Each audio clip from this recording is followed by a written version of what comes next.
Buenas tardes, queridos estudiantes. Vamos a iniciar nuestra clase de hoy de ontología.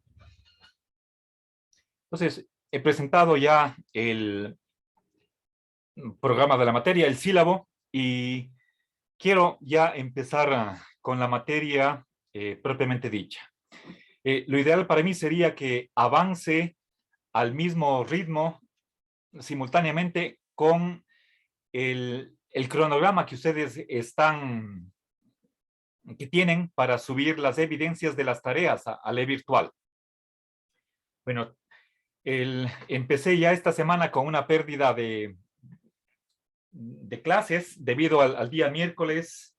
A ver, no sé por dónde. A ver, el miércoles perdí 2 horas.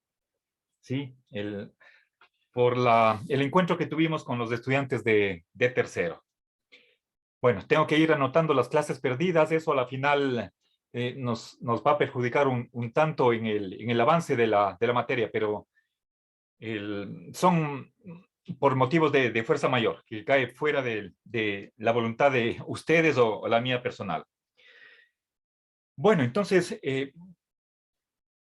vamos a ver brevísimamente, para empezar, antes de ya entrar al capítulo 1, veamos algunas ideas del prólogo y la introducción de fundamentos de ontología dialéctica.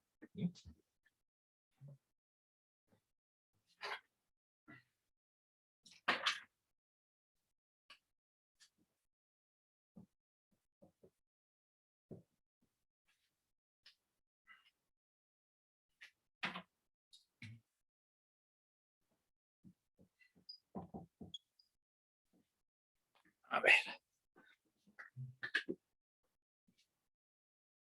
Bien, primero quisiera explicitar o aclarar qué entiende Lorenzo por dialéctica, ¿sí? Que aparece en el título del texto.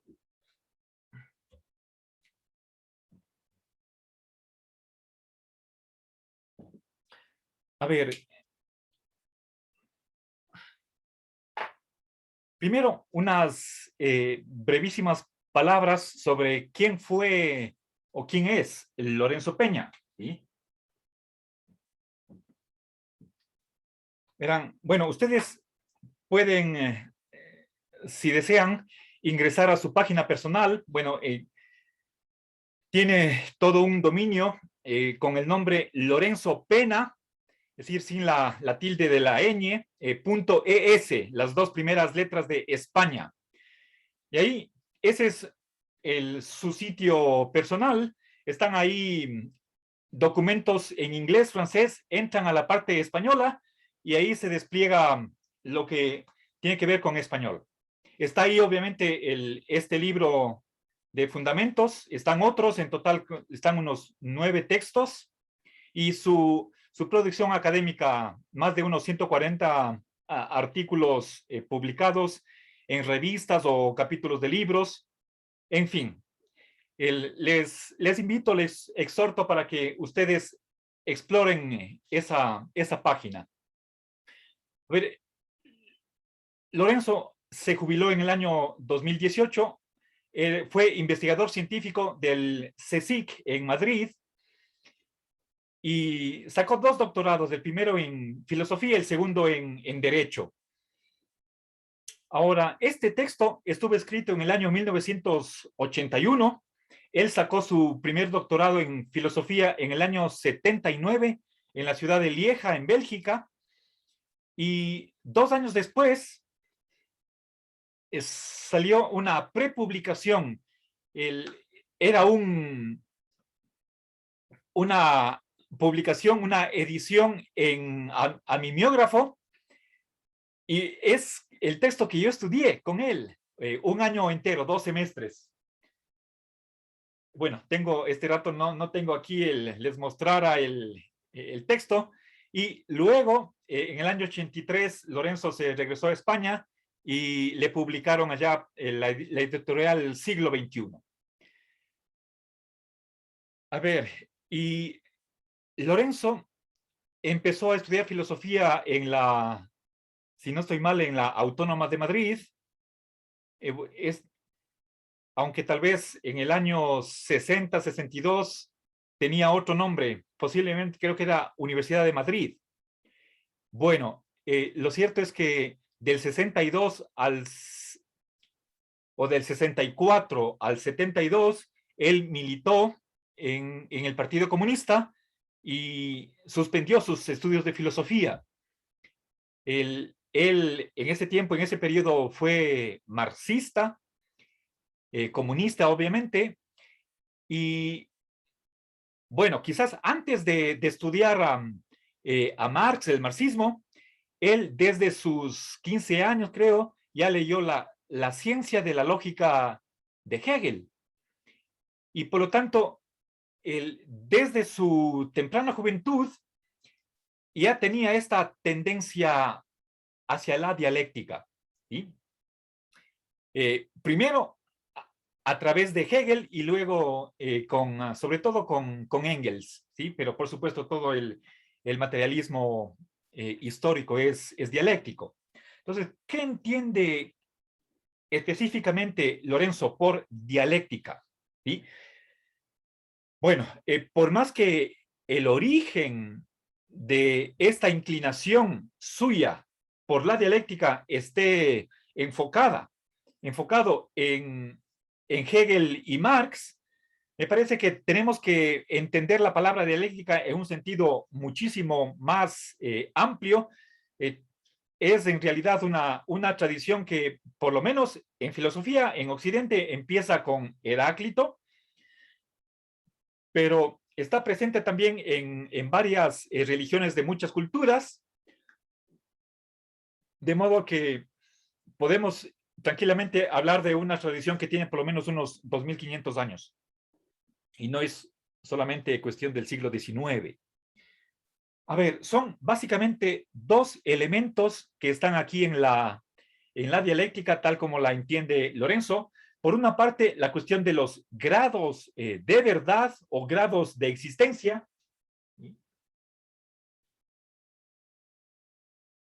Y en segundo lugar, la contradicción. ¿Sí? Cuando hablamos de grados, estamos hablando de el más y el menos. El poco, mucho, bastante, el 0%, 100%, esos son grados. ¿Sí? Una medida, una intensidad. Lo contrario de grados es quedarnos simplemente con los extremos, o todo o nada. Y es esta admisión de la gradualidad lo que da paso a la contradicción. ¿Sí? Bien, entonces, por dialéctica no vamos a entender solamente la contradicción, la contradictorialidad. Para Lorenzo, lo que posibilita, lo que permite, lo que es condición para la contradicción son los grados. ¿Sí? Entonces, es la raíz de la contradicción está aquí, ¿sí? Los grados, y de ahí nos vamos a la contradicción. ¿Sí? Que un mismo objeto posea propiedades opuestas al mismo tiempo, en el mismo aspecto. Bueno, eso es dialéctica. Ahora,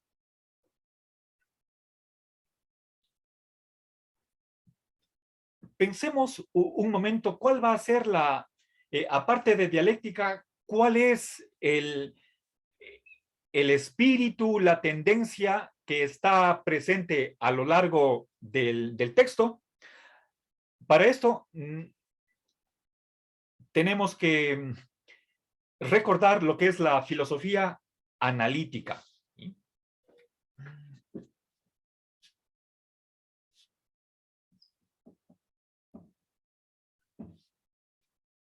Bien. Esto es una cuestión de método. ¿Sí? Recuerden, la filosofía analítica se contrapone a la filosofía continental por referencia a lo que es el subcontinente europeo frente a lo que es la Gran Bretaña. En el subcontinente europeo tenemos principalmente Francia, Alemania, Italia, Y eso es filosofía continental. En cambio, lo que es Inglaterra, básicamente, o más en general, filosofía en lengua inglesa, por lo tanto, hecha en Estados Unidos o en Australia, Nueva Zelanda, esa es la filosofía analítica. Básicamente, lo analítico se puede condensar en dos puntos que tienen que ver con normas o cánones con respecto a cómo debe hacerse el pensamiento filosófico. Entonces, cuando hablo de filosofía analítica, más que hablar de contenidos, según se entiende convencionalmente, estamos hablando de dos principios metodológicos. En primer lugar, la cuestión de definir la mayor cantidad de términos técnicos en función de términos del vocabulario ordinario, del lenguaje ordinario. ¿Sí? Definir lo que más se pueda en términos que son comprendidos antes de adentrarnos en cualquier teoría. Bien, esa es una primera aspiración, un ideal al que hay que acercarse. Tener claridad, una comprensión exacta del significado de los términos. Y en segundo lugar, la segunda pauta metodológica es algo que tiene que ver con teorías del conocimiento. ¿Cómo justificamos que tenemos la verdad o que una proposición es verdadera? Nosotros podríamos señalar 4 posibles respuestas. Tenemos, si es que yo pregunto, ¿y por qué cree usted tal cosa? Las respuestas más famosas son por experiencia, por razón, y hay 2 más que también tienen sus seguidores hasta el día de hoy, el fideísmo y el intuicionismo. Lorenzo es racionalista. Él cree que si queremos convencer a una persona de que estamos en lo correcto, tenemos que demostrar lógicamente. Se trata de un argumento. ¿Sí? Entonces, eso es, en general, digamos, la lógica o la razón. ¿Sí? Una demostración, una prueba. Es decir, planteamos, sentamos ciertas premisas que asumimos que son verdaderas. Luego, con la ayuda de una regla de inferencia, sacamos una conclusión y si el argumento es válido, entonces tenemos garantía de que la conclusión es necesariamente verdadera. ¿Sí? Esa es la manera racional de, en alguna medida, tener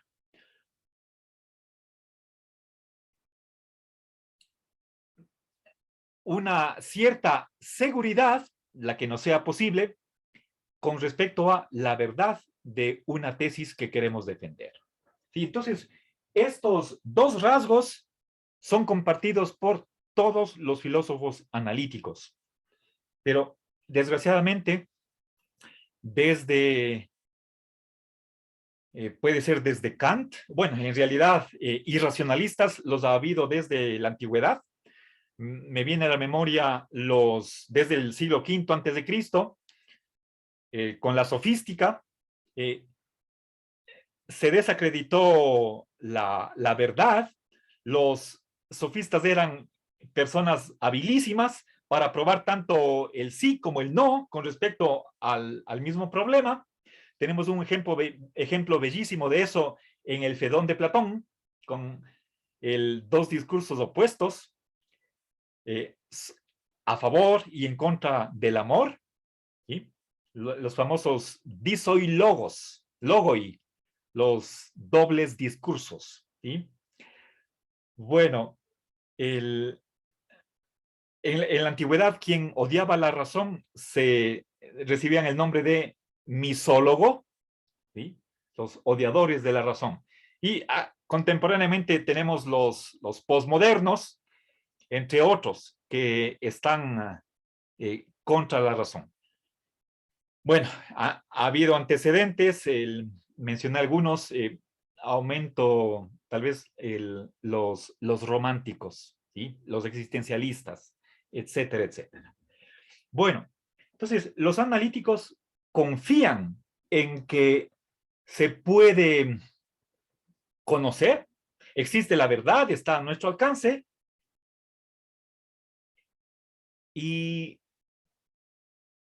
entonces Lorenzo abraza esta metodología de estilo de resolver un problema filosófico.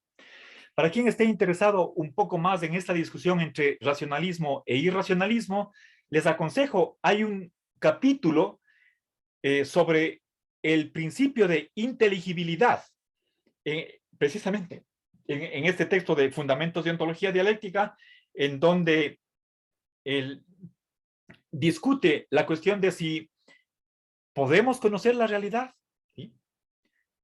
¿Es la realidad inteligible?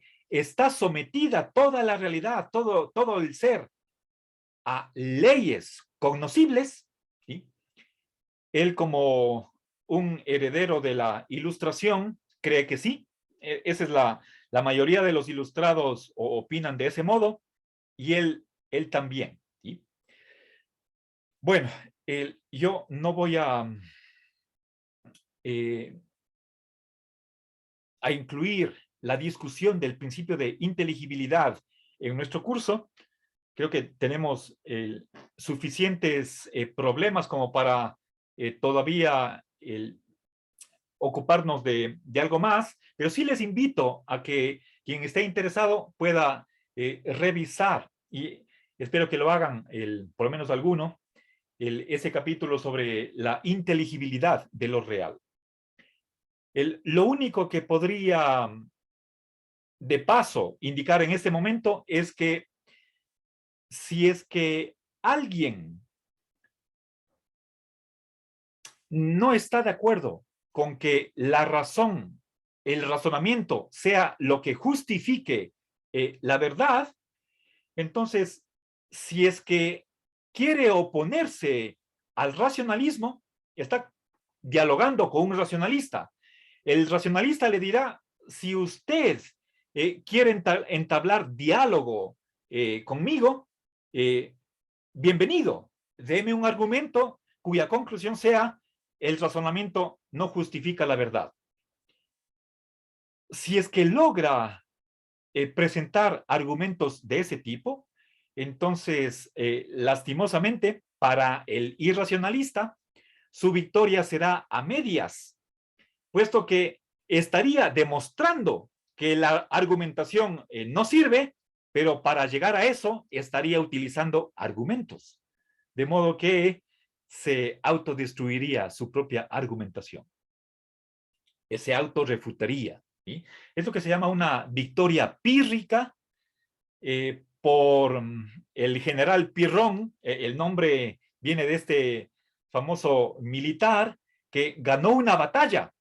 No recuerdo cuál o en qué fecha, pero el costo fue que perdió la mitad de sus hombres. Esa es una victoria pírrica. O sea, logró vencer al ejército enemigo, pero el costo era demasiado alto, ¿sí? Para su propio ejército.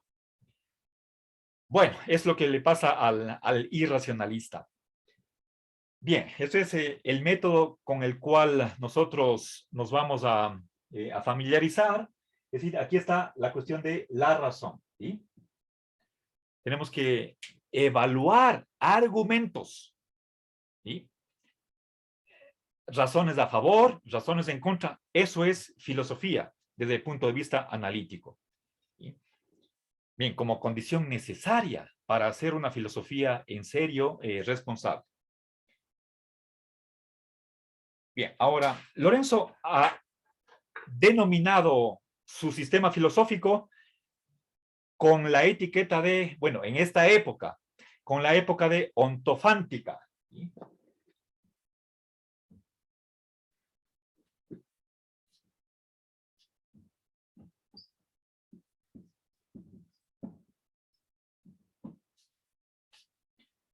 Bien, esta es una palabra inventada por Lorenzo, de origen griego. Ontos, eso no hace falta decirlo, tiene que ver con el ser. Y la segunda parte de este rótulo tiene que ver con el verbo phainein, que supuestamente en griego tiene dos significados diferentes, aunque están relacionados. Decir y mostrar. ¿Sí? Entonces, Lorenzo aplica a su propia teoría, a su propia visión del mundo, la ontofántica, para dar a conocer que su modo de ver la realidad es tal que el ser, ¿sí? El ser se dice y se muestra en el lenguaje. ¿Sí? Femi, faino son dos verbos, el mostrar, decir, femi es decir, faino, mostrar, y supuestamente habría una raíz de la que se derivan ambos verbos, y de ahí Lorenzo aprovecha eso para decir que una de las tesis centrales de su metafísica, por lo menos en los años 80, es la de que el ser puede decirse en el lenguaje. Es decir, el lenguaje es un medio, un instrumento apropiado para mostrar, para revelar, pero a través de palabras, sustantivos, verbos, etcétera, para que a través del lenguaje se revele el ser. ¿Sí? Bien. Esa es otra tesis racionalista. Bueno, esta etiqueta ya quedó superada, más luego, creo que a finales de bueno, tal vez a principios de los años 90, más bien prefirió el nombre de el cumulativismo. ¿Sí? Cúmulo en el sentido de conjunto. Bueno, esa ya es otra idea y podemos decir tal vez otro periodo de su desarrollo intelectual. Bien, ahora, uno de los objetivos que tiene Lorenzo en este texto es el de incentivar o motivar al lector, si está pensando en estudiantes, para que se adentren en la investigación, en el estudio de los problemas de la ontología. Es decir, que sirva de invitación, de exhortación, para que cada uno de los lectores, en este caso ustedes, se animen o se lancen a adentrarse, a profundizar en estos problemas de la ontología relacionados con el ser. Y obviamente yo comparto al 100% ese objetivo. Una de los objetivos del curso es el de que ustedes, con el ejemplo de este texto, despierten su curiosidad, se pregunte, bueno, ¿cómo mismo es? ¿Quién tiene la razón? ¿Cuál es la mejor teoría? Y estén meditando, reflexionando, dialogando para ver cómo mismo se puede resolver un determinado problema. ¿Sí? Entonces, que sirva esta lectura, estos 4 meses, este texto, para que sirva de acicate, de motivación, para que ustedes se estimulen para leer más libros de metafísica. ¿Sí? Bueno, ahora, uno de los de los sesgos, si quieren ustedes, que tiene este libro, es que a diferencia de, por ejemplo, lo que sucede en ética, aunque no siempre, este libro no es neutral, en el sentido de que no va a entrar, no va a tomar posición, sino que decididamente le interesa defender argumentativamente, racionalmente, una determinada solución a los problemas que vamos a ver. Otra cosa sería simplemente presentar como si dijéramos desde fuera, como un espectador, ¿sí? Que ante tal problema hay la teoría 1, 2 y 3, basada cada teoría en tales razones y que tiene tales dificultades, y después ponga ahí punto final, dejando al estudiante o al lector la tarea de continuar ese esfuerzo por averiguar cuál sería la mejor teoría. Pero quizás un autor o un texto que tenga ese enfoque puede ser que esté vehiculando, aunque sea de un modo inconsciente, el mensaje de que en metafísica no podemos encontrar la verdad, ¿sí? Y que por lo tanto no podemos conocer cómo es la realidad, que no se pueden superar los problemas que supuestamente pretendemos resolver debido, puede ser a la complejidad del asunto, del objeto de estudio, o a nuestras limitaciones cognitivas, ¿sí? O por ambas cosas, obviamente. Y por lo tanto, simplemente plantear el problema, ver propuestas y quedarnos ahí. Bueno, Lorenzo huye de un agnosticismo o un escepticismo y decididamente toma partido por alguna solución, ¿sí?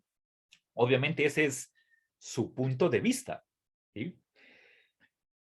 Él es muy respetuoso y también tengo que serlo yo, de la libertad de pensamiento. Sería lo más contrario a un verdadero espíritu filosófico el tratar de imponer ideas, ¿sí? O lo que dicho con otras palabras sería un adoctrinamiento. Eso no, ¿sí? Estamos lejos del dogmatismo de cualquier signo y simplemente cada uno tiene esa potestad de pensar por su propia cuenta, ¿sí? Si es que ustedes meditan a fondo sobre los problemas, las soluciones, las razones que hay detrás de cada corriente, espero que eso sirva de incentivo para que ustedes se pongan a reflexionar hondamente sobre en dónde se encuentra la verdad, ¿sí? Ustedes aprobaron otro curso que es el de, a ver, no estoy seguro si es que es, díganme ustedes por favor, ¿es teoría de conocimiento, nociología o introducción a la epistemología? ¿Tuvieron ustedes teoría del conocimiento? Sí, profe.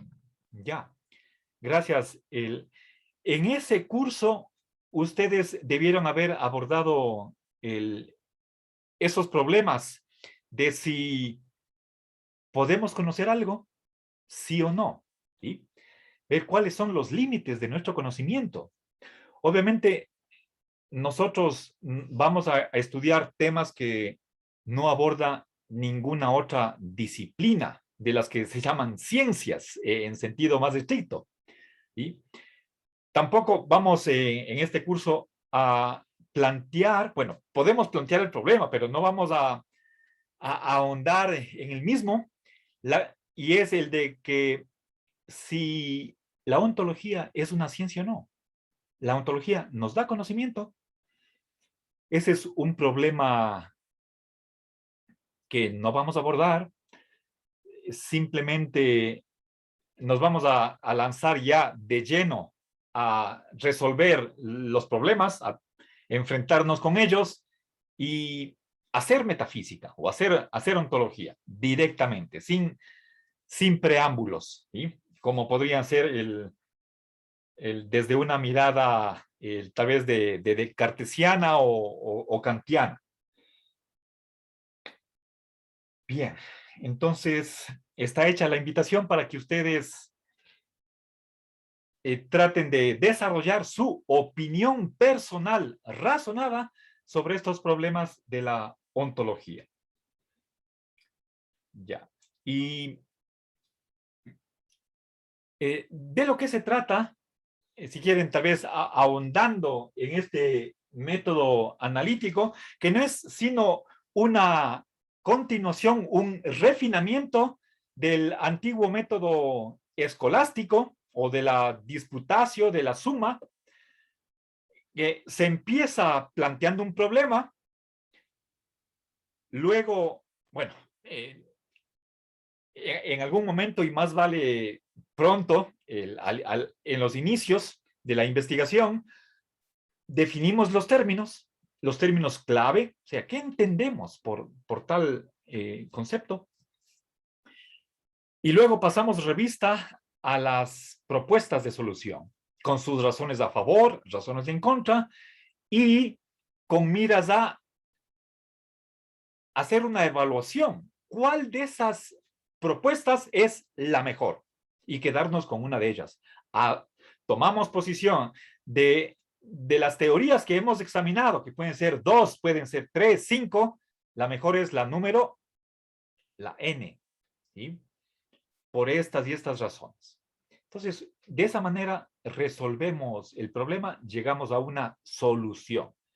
Pero eso es, por supuesto, desde un determinado punto de vista, desde ciertos presupuestos, que no siempre van a ser los de todos, y por lo tanto, cabe la discusión, el desacuerdo, la divergencia, la falta de unanimidad. En filosofía no hay consensos, pero tenemos que hacer el esfuerzo. O sea, el hecho de que varias personas piensan diferente, eso no nos obliga necesariamente a creer que nadie tiene la verdad, que todos están equivocados. Eso no, eso sería un pesimismo. Y bueno, desde mi punto de vista, posición respetable, incluso podríamos decir que está motivada por sus propios argumentos, pero que personalmente creo yo, hay modos de superar esa posición negativa y confiar en nuestras capacidades de conocimiento, en la cognoscibilidad de la realidad. Partimos siempre de ahí. Bueno, hay finalmente una pequeña nota suplementaria que quisiera añadir a esto de la dialéctica, y más pensando en Hegel que en otro autor. Obviamente la palabra dialéctica no significa lo mismo en los antiguos, como por ejemplo en Platón y Aristóteles, que contemporáneamente, ¿sí? Pero ustedes saben que la dialéctica para Hegel tiene 3 momentos, la tesis, antítesis y, en tercer lugar, la síntesis. Ese tercer momento de la conciliación de los opuestos,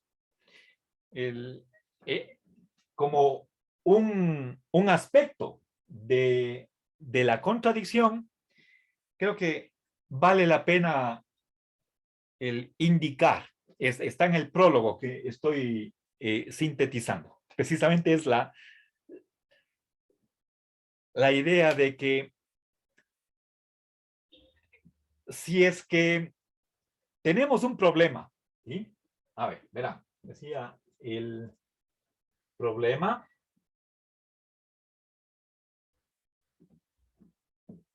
Recuerden, esto me han oído ustedes decir varias veces, ¿por qué en filosofía algo es problemático? ¿Por qué una pregunta es un problema filosófico? En filosofía, una de las explicaciones es que hay más de una buena respuesta ante esa pregunta. Es decir, puede ser que hay problemas que se pueden formular de tal modo que las dos únicas respuestas posibles son sí y no. ¿Sí? Pero en realidad no estamos enfrentados realmente a un dilema. A veces, no siempre, y puede ser muchísimas veces, hay una tercera posición intermedia, la del sí y no. Esa es la conciliación. ¿Sí? El,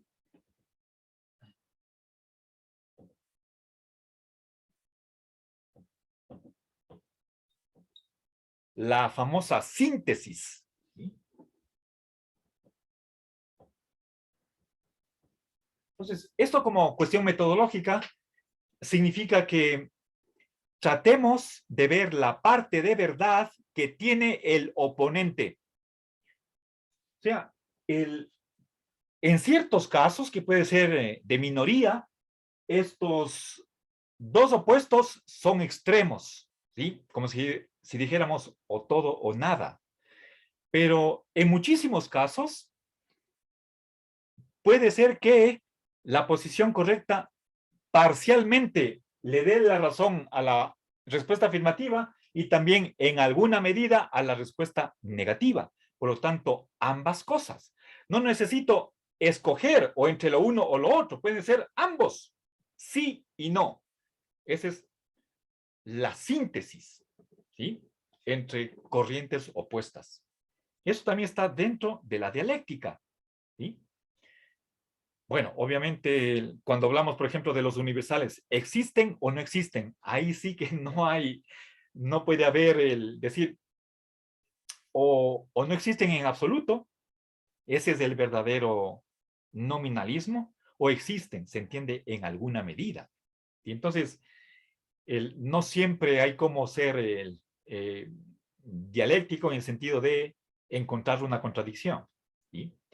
No podemos hacer una síntesis de los extremos. Eso es imposible. Bueno, ahora avancemos. Esto está en el prólogo. Voy a avanzar. Quería leerles un, un parrafito de El ente y su ser, pero discúlpenme, no tuve tiempo como para encontrar ese texto. Les ofrezco para la próxima semana. Es un texto que a mí me impactó cuando era estudiante, cuando tenía su edad. Obviamente, el ente y su ser también ya fue el, escrito cuando yo era estudiante, cuando Lorenzo era profesor en Quito, en la PUCE, y ese texto me ha impactado mucho. Quisiera leerles, pero lo haré en la próxima semana. Tiene que ver con esta dedicación que tiene que hacer cada uno de ustedes al estudio de los problemas de la ontología, o si quieren a la filosofía en general. Pero estamos en una asignatura específica, estamos en la carrera de filosofía, tiene muchas disciplinas. En este momento estamos en ontología, o si quieren metafísica, da igual. Y simplemente termino con esta idea de que, haciendo honor a la etimología de la palabra filosofía, Lorenzo hace una petición, eh, a, como si fuera una especie de un objetivo que él se plantea, o como una exhortación que hace a los lectores, la de que cada uno debería aspirar a encontrar una visión del mundo con el cual uno se sienta identificado, comprometido y esté dispuesto a, de ser el caso, dar la vida por esa visión. ¿Sí? Entonces, Lorenzo está hablando de el amor, o yo diría tal vez pasión. Posiblemente esta palabra esté en el propio texto, pero no he recogido en mi resumen. Y lo de dar la vida. ¿Sí?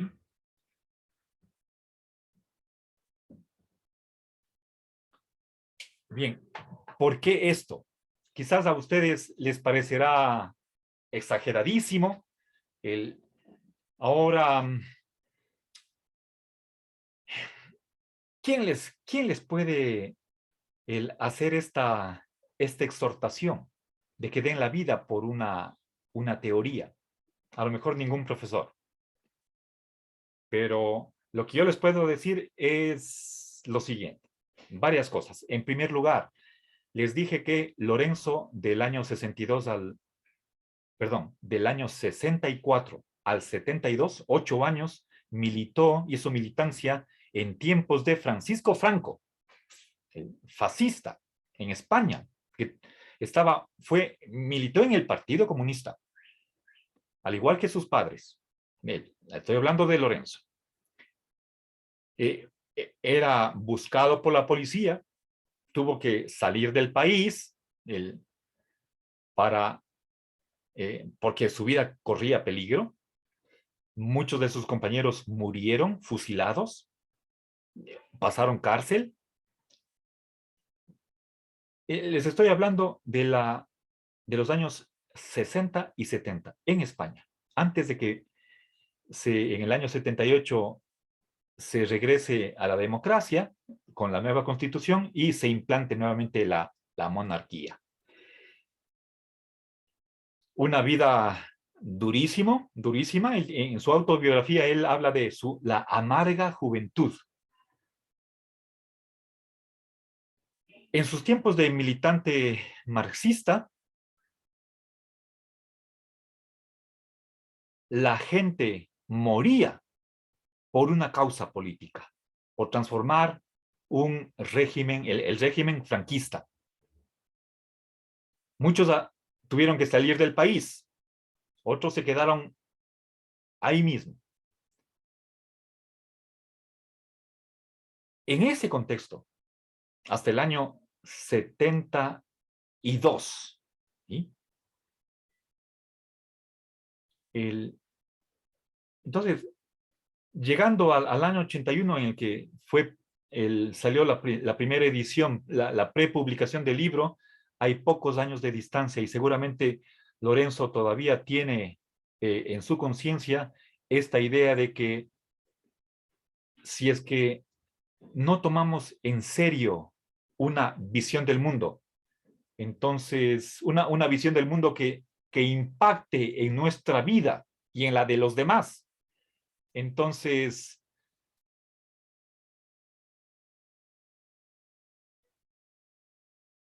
tal vez es una vida no tan bien llevada. ¿Sí? Entonces, desde esa perspectiva, yo comprendo que Lorenzo tenga este apasionamiento como para poder hacer esta exhortación a los lectores y que yo la transmito. También con esa intencionalidad de que la cuestión es, en el fondo, una visión de la realidad. ¿Cómo vemos el mundo? El mundo en su totalidad. El universo, si quieren ustedes. El ser en general. Y por supuesto, ahí se incluye la sociedad, el ser humano, la vida en general, los valores, etcétera. El Estado, la política, las leyes. Por supuesto, lo que más nos interesa a nosotros es la vida humana, en todo su contexto grande. Y no es baladí, no es algo de poca importancia el tener una visión lo más acertada posible de cómo es la realidad y sobre todo la que está más cercana a nosotros, la realidad humano-social, política, económica, cultural, etcétera. Nuestro mundo. Pero esa visión que ya nos toca más de cerca a nosotros, enmarcada en una visión de la realidad, en una ontología, en una visión del ser. ¿Sí?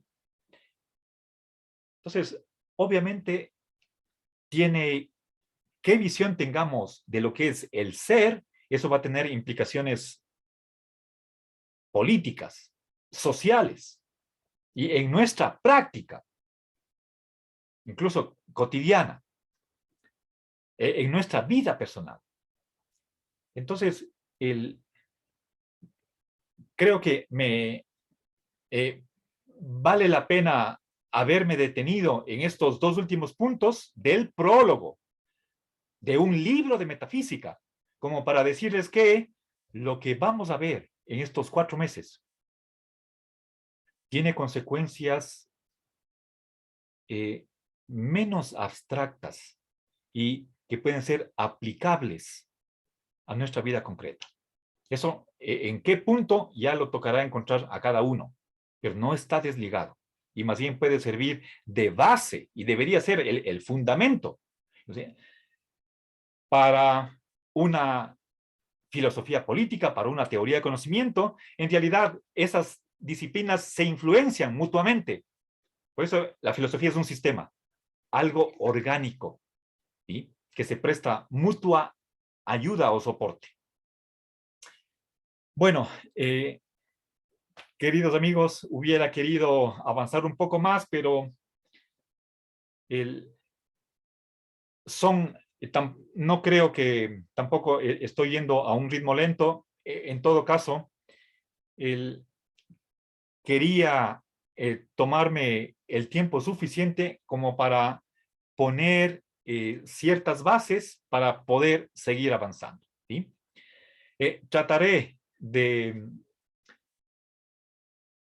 avanzar a un ritmo apropiado, de modo que no se preocupen, quiero llegar a cubrir, esperemos que sea la totalidad del programa. En caso contrario, bueno, ustedes, si es que empiezo a retrasarme con respecto al cronograma de las lecturas que hacen ustedes, a la final, ustedes siguen adelante, no modificaré el cronograma que tienen en el e-virtual y ustedes